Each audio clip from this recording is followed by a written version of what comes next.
Thanks to the support as a channel member, Felix Bjorkman. Exciting news, boys and girls. I'm reliably assured that after the Football Manager update that came out last week, the alien invasions are a thing of the past. They're gone. The glitch is gone. We should all be safe to carry on watching the videos. Unfortunately, it has come at a price, and that price is our ability to win football matches ever.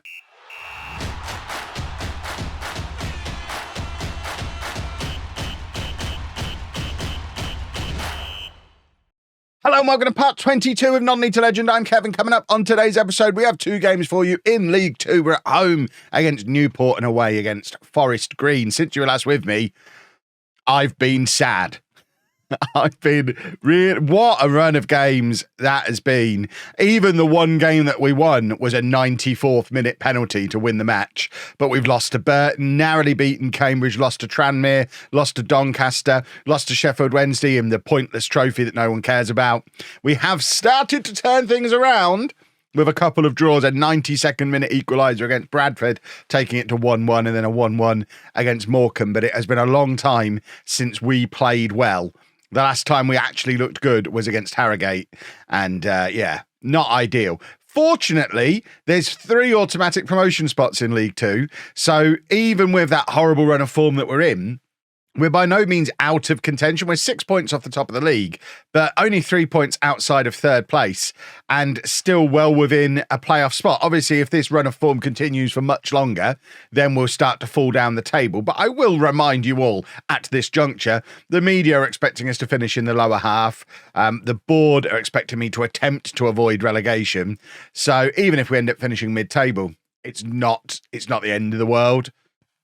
I'd quite like to get back to winning ways, but like I say, it was a trade-off. We had to lose in order to lose the aliens. We also had to lose our ability to win. Apparently, they were the ones who were powering us all along. This is the team for the game against Newport. We've got Walsh in goal, a back four of Clayton, Brown, Kakuri and Davis, Alcock and Walters in midfield.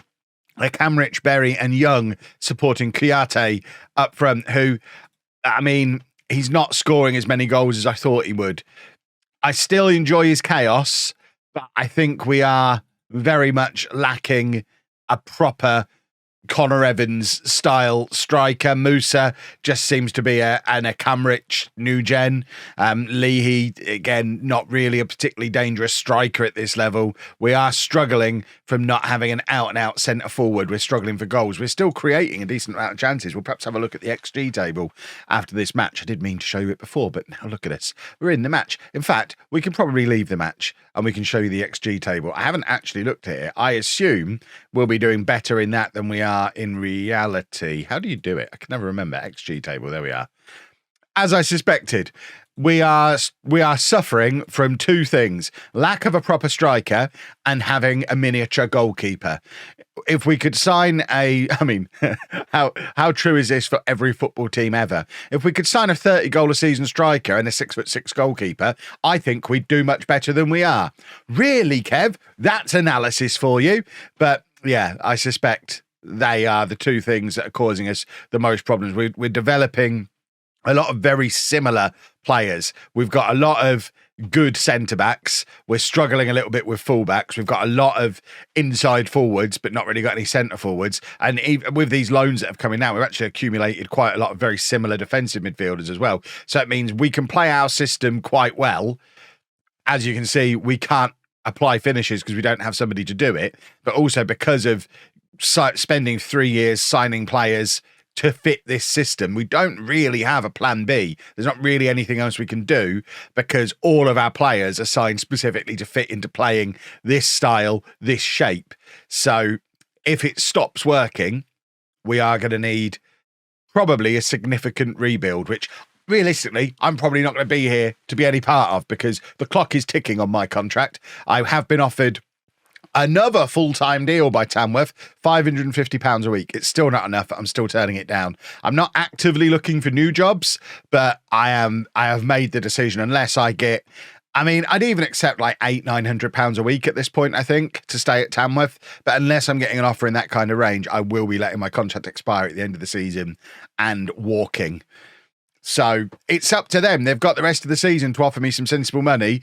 Unfortunately, if we're not going to win a football match ever again, I guess there becomes less and less of an incentive for them to actually offer me some sensible money. Once again, we've been the better team. We're way ahead on XG. We're creating more chances. We're just not converting them. Bizarrely, the best player on the pitch apparently is Kouyaté on a 7.2, despite the fact that he's supposed to be the focal point, the finisher, and he's the one who's kind of misfiring. But he does get himself into a lot of the positions that he then misses from. It's a very frustrating thing to have him there as a centre forward because his physicality means he gets into positions and gets chances that a normal striker wouldn't necessarily get, but he usually misses them. So it's not like we have another option to bring on for him. So we kind of just have to make do. We don't have a right back on the bench, which seems a little bit of an oversight on my part. Connor Grant can come on for Berry. And then I think we had to take Young off as well, didn't we? Young could only play an hour.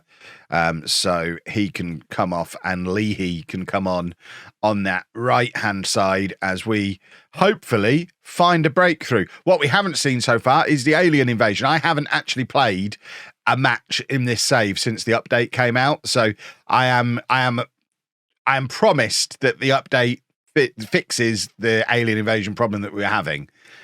In my Twitch save, which we weren't having the issue as often because we played a bigger ground, we haven't had it. I've streamed twice since then, no problem. So I'm thinking it maybe is fixed. But the big test is a home game with Tamworth because it was happening every single match previously in this save. So this is where we're really going to find out for sure. Kouyaté trying to get a counter-attack going, ends up falling to Alcock, and now Musa over the top for Grant, who bursts out of midfield, and there is Connor Grant with a hugely important goal to put us 1-0 up with about 10-15 minutes of the game remaining. That could be massive for what will hopefully be the beginnings of a turnaround of our form and get us back to winning ways. We can win without the aliens. I'm sure we can. Musa with the ball. I mean, it's lovely. It was lovely. The ball over the top for Musa was great. Right, let's have a look at what who's tired? Clayton. We don't have a left back on the bench. We do, however, have Lewis Brown who can go out there. So we'll put Brown out to left back. And we'll bring Reece Bennett on. We've got two centre-backs on the bench. Either of them could have come on there. And now for my final trick, we'll bring Gene Kennedy on in midfield, who is really missing out because the parent clubs of the two low knees were starting to whine that they weren't playing. Alcock in particular wasn't getting game time, so we're letting him have a couple of matches. We also need to give Jamidi a couple of matches as well because he's starting to moan about not getting game time. So we're reaching that stage of the season where player grumpiness is kind of forcing me into rotating a little bit more than I would want to, especially when we're struggling for form. But we've got to keep the players happy because apparently player mutinies is another thing that was fixed as part of this update. I'm not really in the mood to test it in this save, so we'll assume it's still a problem until I've had time to test it in some other saves and establish that it's not as much of a problem as it was before, and we can go back to my former life of promising everybody star player, important player, ignoring that for almost all of them, and doing what I please with no consequences. That's the dream, boys and girls, but at the moment we can't go back to the dream because we don't know if there's consequences or not. So I have to assume there are. Grant has scored again.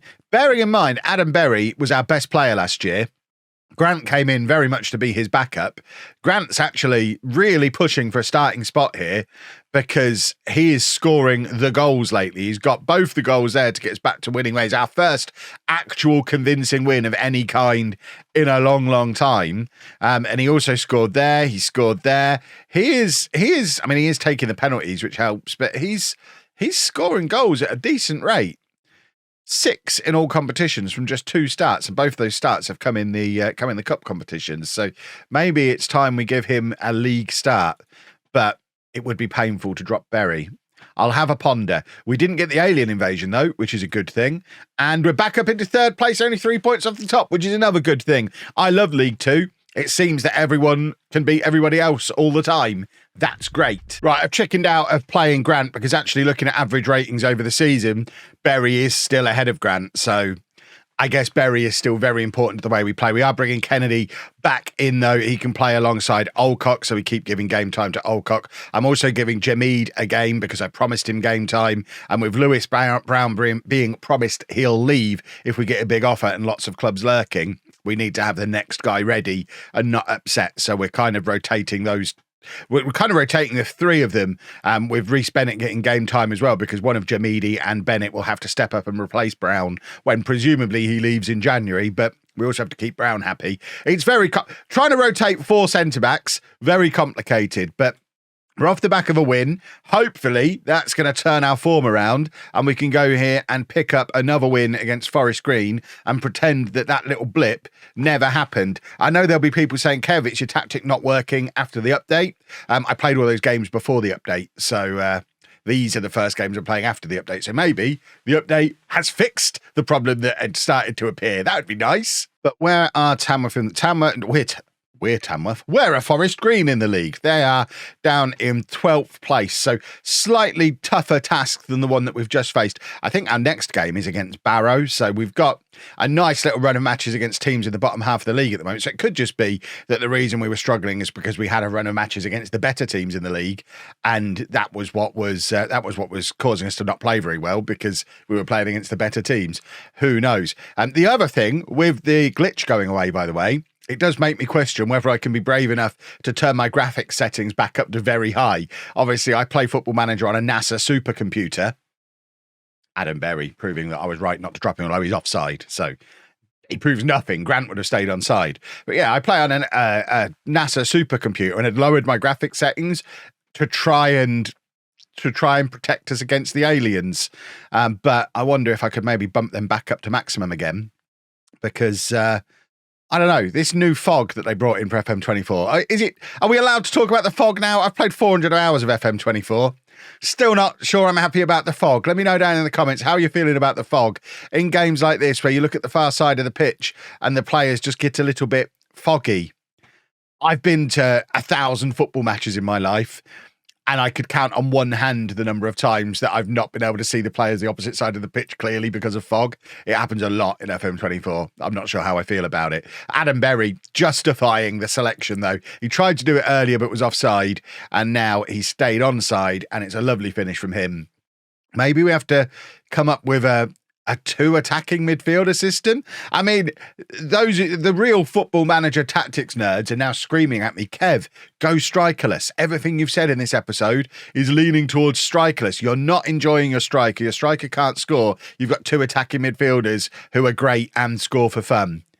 I feel like, as part of the rules of non-lethal legend, we can't go strikerless. We can't do an attacking midfield 4 with no centre forward. I realise things like false nines and things like that happen in real life, but I feel like playing a strikerless tactic is very much a FM game glitch too far. I don't think we can do it. So I think we have to play a centre forward, and it could just be that one of Berry or Grant ends up playing as a centre forward, maybe as a false 9. Maybe we explore something like that. Or maybe we just accept that Kouyaté up there doesn't necessarily need to be scoring lots of goals. Even when we signed him, the talk wasn't that he was going to score loads of goals for us. It was that he was going to cause loads of chaos. And maybe just him causing the chaos is enough to create chances for the 3 attacking midfielders playing behind him. And it doesn't matter that he's not scoring because of the chaos that he creates, creating space for Berry and Grant. Maybe that's the reason they're getting space, because Kouyaté's dragging defenders all over the place with his physicality. So the bottom line, if we start winning again, I'm not changing anything, am I? Kouyaté plays it out to Clayton. Clayton's got space to run into there. If he can hit that far post cross, which he was always going for last year, he seems a little bit more reluctant to do it now, and I'm not sure why. Alcock needs to get it out to him again there. He's faffed around on the ball and giving it away, but Davies is back to cover for him, and now it's Alcock again. This time does find Clayton, and hopefully Clayton's going to look up and hit that far post cross. There it is, and Akamrich scored so many times from it last year but couldn't get under that one. He's actually playing as the left-sided attacker, but knows that he gets so many goals from that cross that he went over to the right-hand side to try and get on the end of it. There's Akamrich again, drives it across for Kouyaté. It falls to Young. Young cuts it back. I think Young's red-green colourblind like I am, because it was a lovely ball cut back to a Forest Green player.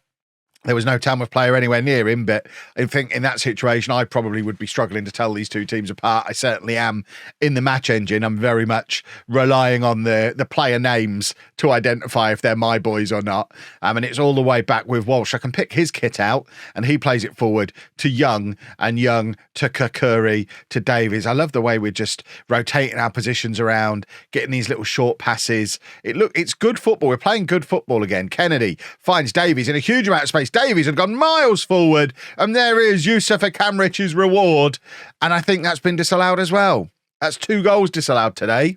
If we end up not winning this one, I am suing the referee or the linesman. Is it the same? Has the same linesman disallowed both goals? Someone's getting sued here if we don't win, because that felt like a good goal, and a Kamrich very much, I feel like he deserves a goal today. Kakuri to Davies, and now it's back with Young again. Young finally starting to get fit and starting to look good in this team as well, which is very nice to see. And now Davies hits that early cross again, looking for a Kamrich, and this time there's no doubt about him being onside. And he's come from behind that defender, and it's trademark Yusufa Kamrich. Towering header at the far post. Davis, lovely cross from him, doing what Clayton was spending all last year doing. I don't know why he's reluctant to do this now, but just hitting those first-time crosses from deep and letting a Kamrich do the rest and dominate. I guess it's fullbacks that he's dominating. I'm not sure. Was it the fullback or the right-sided centre-back he's leaping over like a salmon there? Either way, he's making him look like a mug, and it's 2-0 to Tamworth. Again, for the second time in the episode, we're back, boys and girls. Lovely old stuff. Right. Musa's going to come on for a tiring Kamrich. We're also going to take off Kuyate and give Tom Leahy another opportunity to play up front. And Jamidi is going to come off for Bennett as we continue trying to get game time into all of the defenders, which is, like I say, easier said than done when you've got 4 very good centre-backs. We've actually loaned Jack Kingdon out for the season because as the 5th centre-back, I know he was able to play either full-back as well, but he was just never going to get anywhere near first team game time. So he's got out on loan for the rest of the season. I don't want to get rid of him permanently because if Brown goes, he'll be very handy to have around, but he'll also be very annoyed and upset as a 5-star potential player that he's not getting anywhere near first team football all season long. So I think a loan probably is the best thing for him. And now it's Forest Green trying to salvage something from this match. About 15 minutes to go, and they are knocking the ball around pretty confidently at the moment. And I feel like it would be quite nice for us to grab a 3rd goal around about now, because they are stretching us a little bit here. And I mean, it definitely felt like it was coming. And now we start to panic a little bit. Only the 1 goal advantage, 15 minutes to go. I don't want to see a rotten replay.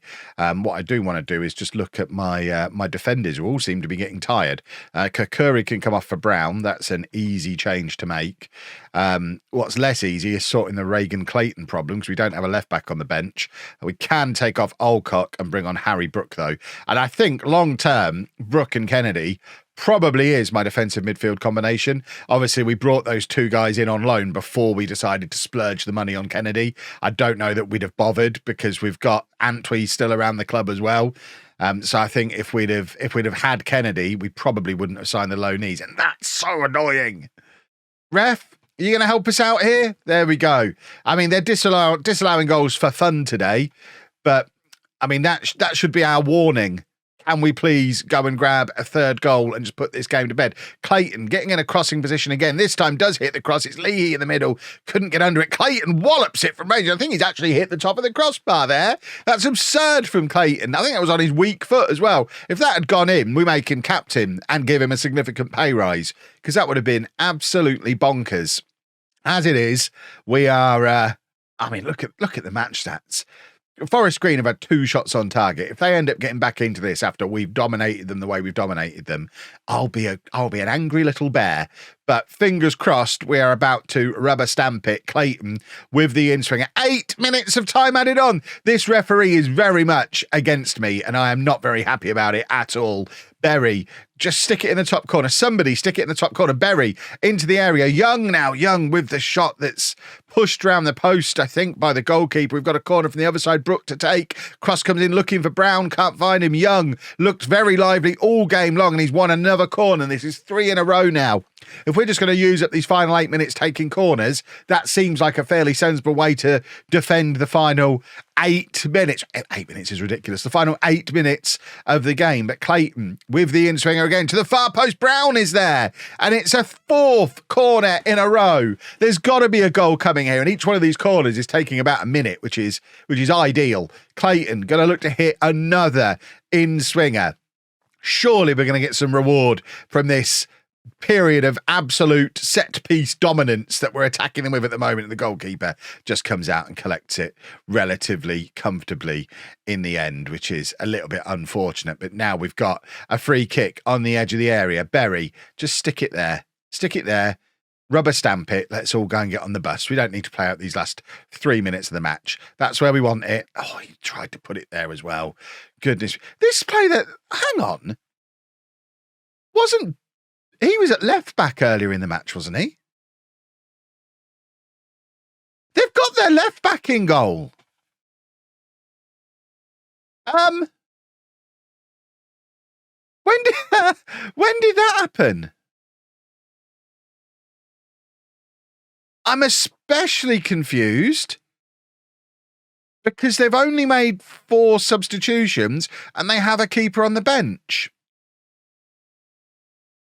So their keeper's got injured in the 90th minute.